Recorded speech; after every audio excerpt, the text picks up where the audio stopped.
यजुर्वेद अध्याय 34 मंत्र 37।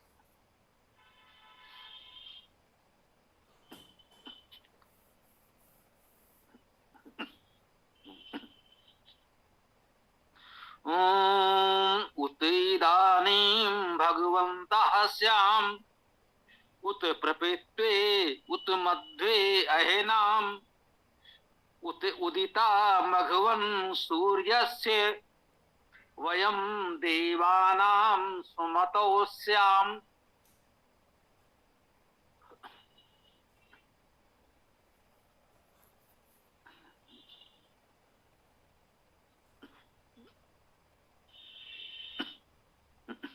उत अव्यय है,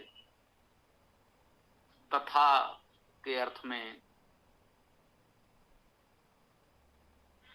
उत उसी प्रकार इदानीम अब, ये भी अव्यय है। इदानीम अब भगवन्तः, भगवंत, भग से युक्त। भग शब्द पर पहले भी हम लोगों ने चर्चा की है। भज सेवायाम धातु से भग शब्द बनता है। भज धातु का अर्थ सेवा करना, दान करना है। भगवंता, भगवन, भगवान, भगवंता एक ही शब्द है, एक ही पद है मानकर चलें। वत प्रत्यय है, वही भगवन, भगवान, भगवंता उसी से बन रहा है। भग में वत प्रत्यय लगा तो भगवत शब्द बना। ये भगवत शब्द के ही रूप है। तो इसमें वयम बहुवचन में आया है, भगवंता बहुवचन में, भगवान का बहुवचन है, संबोधन नहीं है। वयम भगवंता श्याम, हम भगवंत हूं, हम भगवान बन जाएं, हम सब भगवान हो जाएं, यूं कहें, इसको इस पर समझने का प्रयास करें। कह रहे हैं कि हम सब भगवान हो जाएं। कैसे हो जाएं देखते हैं। तो उत इदानीम, उसी प्रकार इदानीम अब भगवंता, भगयुक्त, भगवान सेवा दान से युक्त श्याम हूं। हम सब अब भगवंत हो जाएं, भगवान हो जाएं, अर्थात सेवा दान से युक्त हो जाएं। उत प्रपित्वे उत मध्वे अहनाम, उत उसी प्रकार, तथा प्रपित्वे प्राप्त होने पर, प्राउपसर्ग पी गतो धातु है, गत्यर्थक धातु है पी, तो इसे प्राउपसर्ग के साथ पी गत्यर्थक धातु से प्राप्त होने का अर्थ है।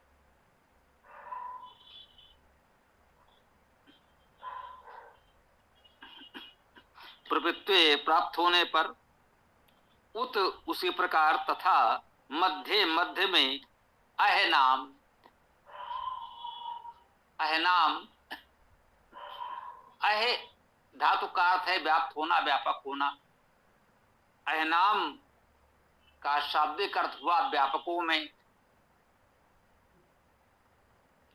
अह दिन के समय को भी कहते हैं, प्रकाश के समय को कहते हैं, सूर्योदय, सूर्य की उपस्थिति के समय को कहते हैं। जब सूर्य हमारे समक्ष प्रत्यक्ष होता है, सूर्य का प्रकाश होता है, उस अवधि को भी अह, अहन आदि कहते हैं।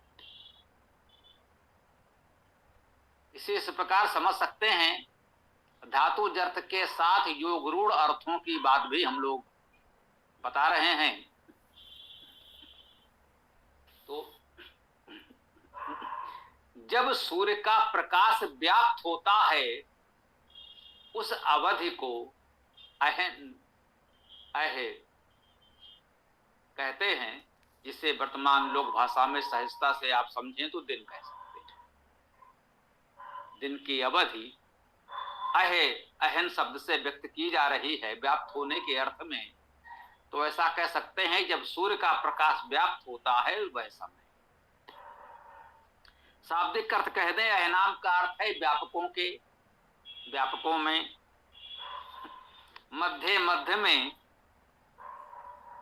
अहनाम बहुवचन में है, षष्ठी बहुवचन में सप्तमी का अर्थ भी ग्रहण कर लेते हैं, तो व्यापकों के, व्यापकों में कह सकते हैं। मध्य, मध्य। योग रूढ़ अर्थ ग्रहण करें तो कह सकते हैं दिनों के मध्य में। बिल्कुल ठीक। जो भी दिन है उन सब दिनों के मध्य में प्रपत्ति प्राप्त होने पर, दिनों का मध्य काल प्राप्त होने पर, उत इदानीम भगवंता श्याम, हम सब भगवंत हो जाएं।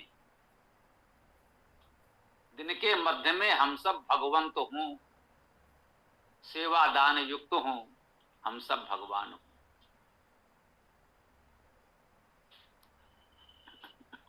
उत उदिता मघवन सूर्यस्य, हे मघवन, हे धनवान। मग धातु का अर्थ धन होना, तो मघवन का अर्थ धनवान। परमेश्वर के लिए ही आया है ऐश्वर्य होना। मग धातु का अर्थ धन होना, ऐश्वर्य होना। तो मघवन शब्द आया परमेश्वर के लिए ही आया है। हे मघवन, हे ऐश्वर्यवान, हे ईश्वर। ऐश्वर्यवान जो है उसी को ईश्वर कहते हैं। एक शब्द में परम ऐश्वर्यवान को परमेश्वर कह देते हैं। तो मघवन का अर्थ हुआ ऐश्वर्यवान अर्थात ईश्वर। हे मघवन, हे ऐश्वर्यवान, हे ईश्वर। उत उदिता सूर्यस्य, उसी प्रकार सूर्य के उदय होने पर। सूर्यस्य, सूर्य का, उदिता उदय, जब सूर्य का उदय हो तब वयम देवानाम सुमतो श्याम, हम देवों की, वयम हम देवानाम, देवों के, सुमतो, सुमति में श्याम हूं।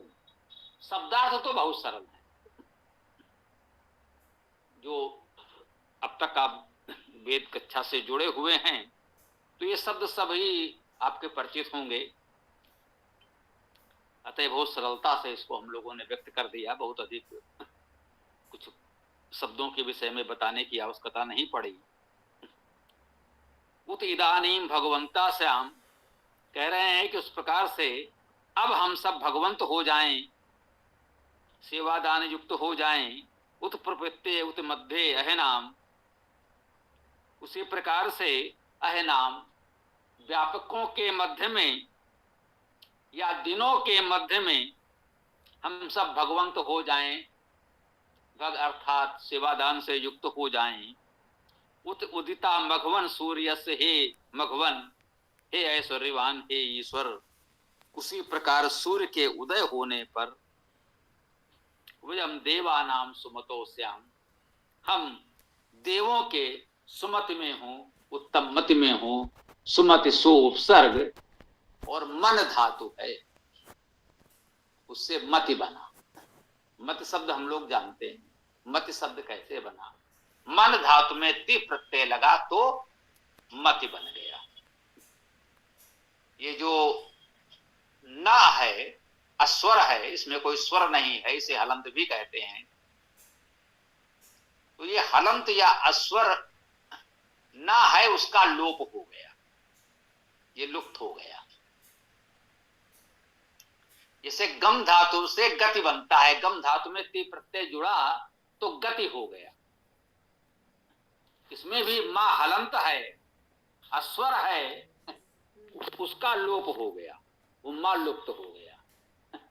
तो हमने देखा जिन धातुओं के अंत में ये स्वर आ रहे हैं, सब नहीं, पंचमाक्षर।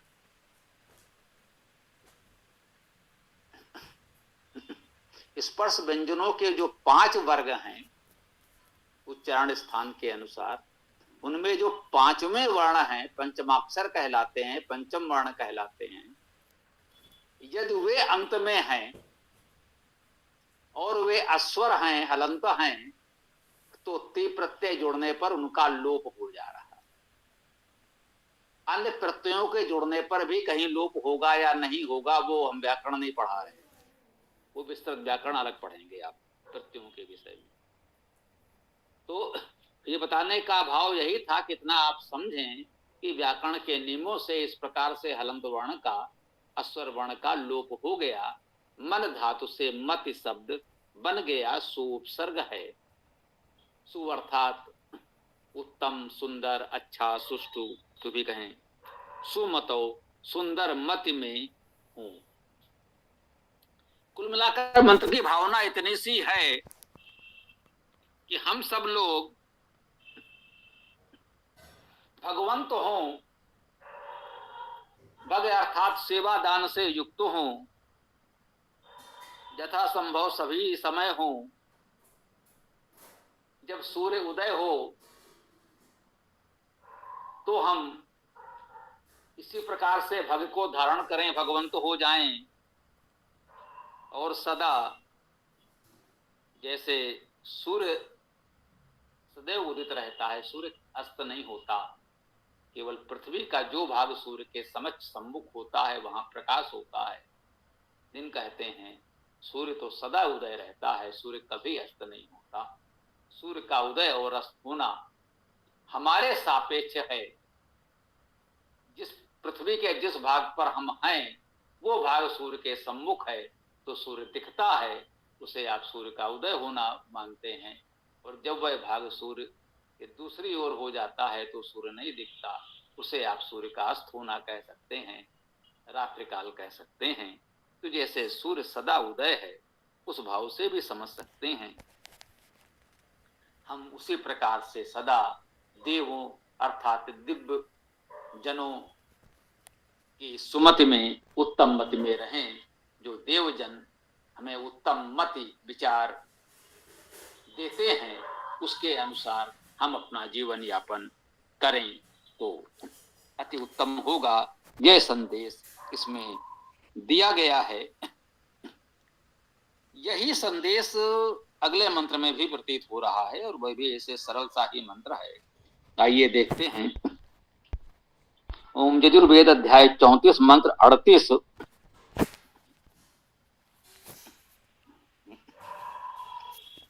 ओम भगः एव भगवान अस्तु देवा, तेन वयं भगवन्तः स्याम, तम त्वा भग सर्व इति जोहवीति, सनो भग पुरायेता भवैः।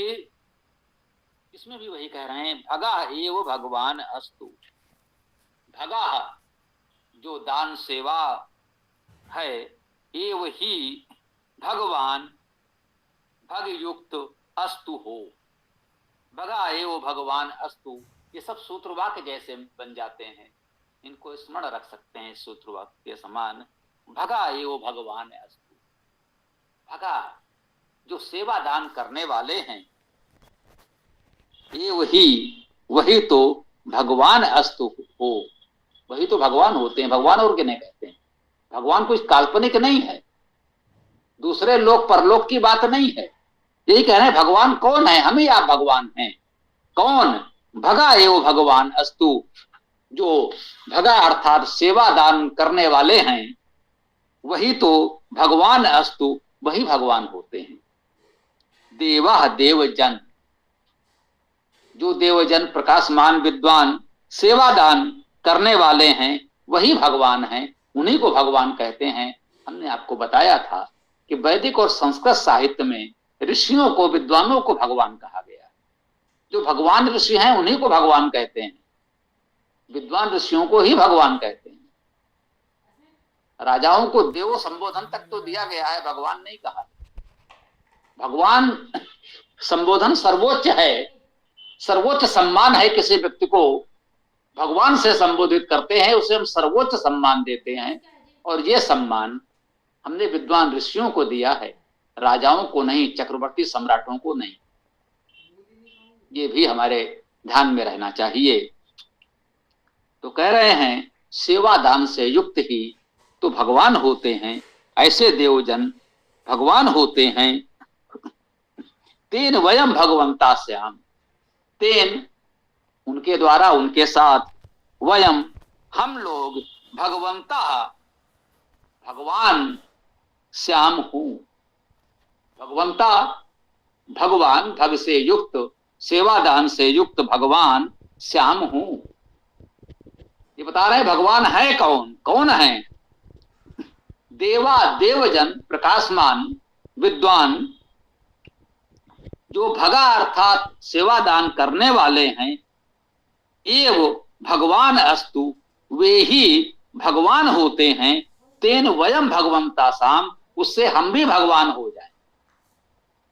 क्योंकि स्पष्ट है भगवान कौन है, भगवान हम ही में से होते हैं, हमारे बीच में ही होते हैं, कहीं और से नहीं आते। तो जो भी सेवा दान करने वाले विद्वान देवजन प्रकाशमान लोग हैं, वे भगवान होते हैं। तो हम भी भगवान हो जाएं, हम भी विद्वान बने, हम भी सेवा दान करें, तो हम भी भगवान हो सकते हैं। कितना सुंदर संदेश है कि आप भी भगवान बने। कह रहे हैं तम त्वा भग सर्व इत जो हवीति, तम उसको, त्वा तुमको, भग सेवा दान करने वाले, सर्व सभी, इत ही उस तुमको, सब सेवा दान करने वाले, जो हवीति आह्वान करते हैं। हु धातु है दान करना, आदान प्रदान करना, वे धातु है आह्वान करना। वेद को पढ़ते समय आप पाएंगे वे और हु धातु में बहुधा अंतर करना कठिन हो जाएगा। कोई व्याकरण के सूक्ष्म जानकार कोई सीधा सरल अंतर यदि बता सके इनको पहचानने का, तो उनका स्वागत है, प्रयास कीजिएगा कि इससे जानकारी मिले। हम तो अपनी सरल भाषा में आपको यही बता सकते हैं। सामान्यता आपको हु धातु भी प्रतीत हो तो आह्वान का अर्थ ग्रहण कर सकते हैं, यही मानकर चलें। हु धातु में दान करना, आदान प्रदान करना, साथ में आह्वान करना, पुकारना का अर्थ भी स्वीकार कर लें तो उचित है। जो हवीति, हु धातु का लौकिक संस्कृत में रूप बनेगा जुहोति। यहां कह दिया जो हवीति आह्वान करता है, इसे आप जुहोत का वैदिक रूप भी मान कर सकते हैं कि वो दान करता है, आदान प्रदान करता है, और जो हवीति आह्वान करता है, ये अर्थ भी ग्रहण कर लीजिए। वो कह रहे हैं तम त्वा भग सर्व इत जो हवीति। अब भग शब्द है, यहां पर विसर्ग नहीं है। इस मंत्र में पहला शब्द भगा आया था, वहां विसर्ग था, यहां नहीं है। आप चाहें तो इसे संबोधन में भी भग स्वीकार कर सकते हैं। हे भग, हे सेवा दान करने वाले, हे भगवान, जैसे हम लोग बोलते हैं संबोधन में। तो यहाँ पर संबोधन का अर्थ भी ले सकते हैं, न चाहें तो कर्ता कारक में भी ले सकते हैं। हमने बताया है इसमें कोई बहुत बड़ी समस्या नहीं है, बहुत अंतर नहीं है, इसमें भ्रम न करें। तो तम त्वा भग सर्वहित जो हवीति, कह रहे हैं हे भग, हे भगवान, उस तुमको सर्वहित सब ही जो हवीति आह्वान करते हैं, दान करते हैं, आदान प्रदान करते हैं, जो कुछ हम दान करते हैं, हे भगवान सब आपको ही तो करते हैं, आपको ही समर्पित करते हैं। हम जिसको भी दान करते हैं उसमें आपको व्यापक देखते हैं। उस परमेश्वर की व्यापकता को देखते हुए हम जिसको भी दे रहे हैं, दान कर रहे हैं, ये मानकर इसमें वही परमेश्वर व्यापक है, वही परमेश्वर व्याप्त है। जो कुछ लेते हैं उसी से, जो कुछ देते हैं उसी के लिए, उसके अतिरिक्त और है ही क्या। तम त्वा भग सर्वहित जो हवीति, सनो भग पुराएता भव इहि। कहते हैं सा वह नो हमारे लिए, भग सेवा दान युक्त भगवान, पुरा आगे, सम्मुख, एता यह भव हो जाए, भू धातु होना, भव हो। देखिए अस्तु शब्द आया है पहले, भगवान अस्तु देवा, अस्तु का अर्थ हो और भव का अर्थ हो, दोनों एक ही बात। अस धातु से अस्तु और भू धातु से भव, दोनों का अर्थ एक समान होता है। अस और भू धातुओं के अर्थ समान हैं। अस धातु से अस्तु और भू धातु से भव। ये था भव इह अर्थात यहां। सनो भग पुरएता भव इह, तो वह भगवान हमारे लिए इह यहां पर ही सम्मुख भगवान हो जाए।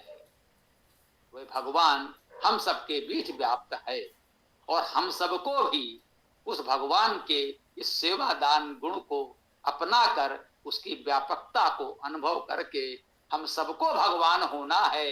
वेद तो कह रहा है, तो किस भगवान को खोजने कहां जाएगा, खुद ही भगवान बन जाना। पिछले मंत्र में भी यही कहा गया, इस मंत्र में भी यही बताया जा रहा है कि हम सब भगवान बन जाए, समस्या समाप्त। कौन किस भगवान को खोजे, कौन किस भगवान को पूजे, तो न किसी भगवान को खोजिए न किसी भगवान को पूजिए, स्वयं भगवान बन जाइए ना। तो वेद तो यह संदेश दे रहा है कि आप स्वयं भगवान बन जाइए, किसी के भ्रम में ना आइए कि हमारे गुरुजी बड़े सिद्ध प्राप्त हैं, उनके शरण में आओ तो कल्याण होगा। जी नहीं, वेद कह रहा है स्वयं भगवान बन जाओ, किसी बाबा जी की कोई आवश्यकता नहीं पड़ेगी। आप बन सकते हो, वेद आश्वस्त कर रहा है कि आप भगवान बन सकते हो, आप भी भगवान बन जाओ। यह उत्तम संदेश इस मंत्र से भी हम लोगों ने ग्रहण किया। अब हम अपनी इस चर्चा को विराम देते हैं। आप लोग अपने प्रश्न विचार प्रस्तुत कर सकते हैं। ओम खम ब्रह्म।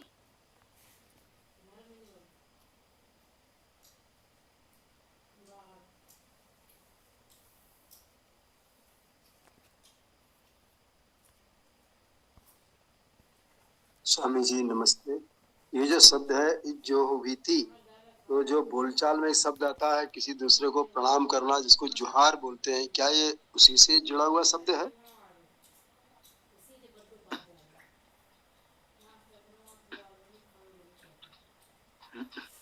अब इस तरह से तो कुछ भी कल्पना करके कहीं जोड़ लीजिए,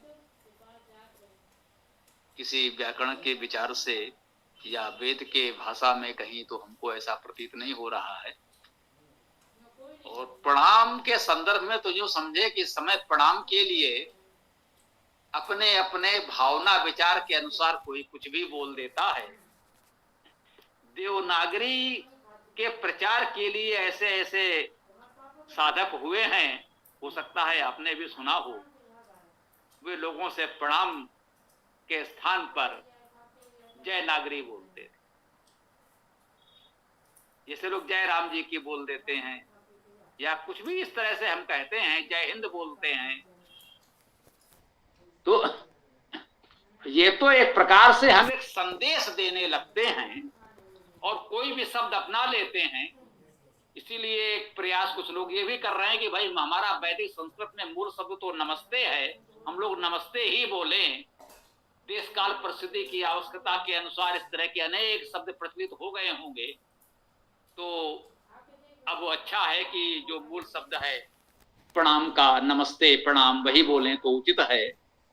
तो उसी तरह से ये भी कह सकते हैं कि जो आपने कहा, जिसे लोग कहते थे राम जोहार या इस प्रकार से, तो भाई उसका आह्वान करना, उसको पुकारना के अर्थ में हो सकता है लोगों ने बोला हो, इससे ग्रहण किया हो, या कैसे प्रत्यक्ष तो नहीं होगा, परंपरा से कहीं से आ गया होगा, बोलने वालों को भी नहीं पता ये कैसे शब्द बन गया, ऐसा होता है। तो हो सकता है, परंतु बहुत सीधा संपर्क संबंध थोड़ा कठिन तो लगता है, से जैसा उचित समझे। ओम। धन्यवाद।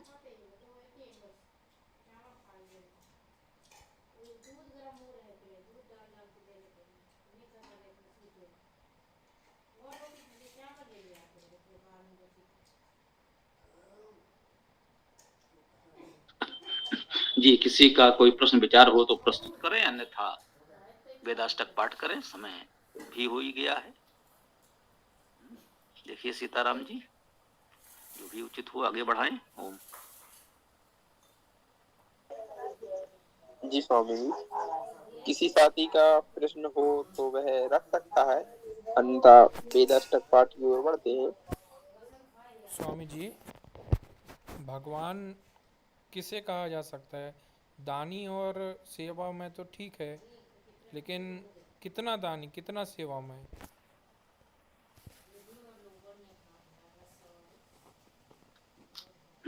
इसको यही कह सकते हैं, अपनी सामर्थ्य के अनुसार जो संभव हो करें। भावना महत्वपूर्ण है, कितना ये महत्वपूर्ण नहीं है। किसी के पास अकूत धन संपत्ति है, इस समय से कहते हैं हजारों करोड़ के लोग घपले घोटाले किए बैठे हैं, अगर वो कुछ लाख रुपए कहीं दे दें तो उस दान का कोई महत्व नहीं है। और एक श्रमिक बहुत कठिनाई से अपने घर की व्यवस्था चला रहा है, वो थोड़ा सा भी दान करता है तो बहुत महत्व है। मुख्य बात यह है कि वो भावना है कि हम अपने सामर्थ्य भर समाज के हित में, वेद के प्रचार प्रसार के लिए कुछ कर सकें। ये तीव्र भावना होना महत्वपूर्ण है। इसीलिए हमने आपसे निवेदन किया कि वैदिक और संस्कृत साहित्य में हमने विद्वान ऋषियों को भगवान कहा है, जिनके पास देने के लिए विद्या धनो वयम, किसी ऋषि की ओर से कहीं पढ़ा है, कहा है विद्या धनो वयम, हम तो विद्या धन वाले हैं, हमारे पास विद्या ही धन है और तो कुछ धन है नहीं। तपोधनावयम कहते हैं कि हमारे पास तो तप ही धन है। तपोधनावयम विद्या धनोवयम, ऋषि कहते हैं कि हमारे पास तो तप ही धन है, विद्या ही धन है और कुछ धन तो देने के लिए है नहीं। तो अपने तप साधना देते हैं, विद्या जो हमारे पास है वो हम विद्या देते हैं। और उन ऋषियों को हम भगवान कहते हैं, चक्रवर्ती सम्राटों को भगवान नहीं कहते। जो अकूत स्वर्ण भंडार रत्न दान कर देते हैं, करते हैं सम्राट, अवश्य दान करते हैं, उनको भगवान नहीं कहा गया। भगवान तो उन ऋषियों को कहते हैं जिनके पास देने के लिए उनका तपोबल विद्या के अतिरिक्त कुछ होता ही नहीं। शेष तो लोगों से दान लेते ही हैं, देते कहाँ हैं। दान तो केवल विद्या का देते हैं, सम्मान दिखाते हैं, उपदेश देते हैं, हम उनको भगवान कहते हैं। तो भावना प्रधान है, न कि कितना धन संपत्ति दान की है, वो महत्वपूर्ण नहीं है। इस बात को हमें समझना चाहिए। ओम। धन्यवाद स्वामी जी स्पष्टीकरण के लिए।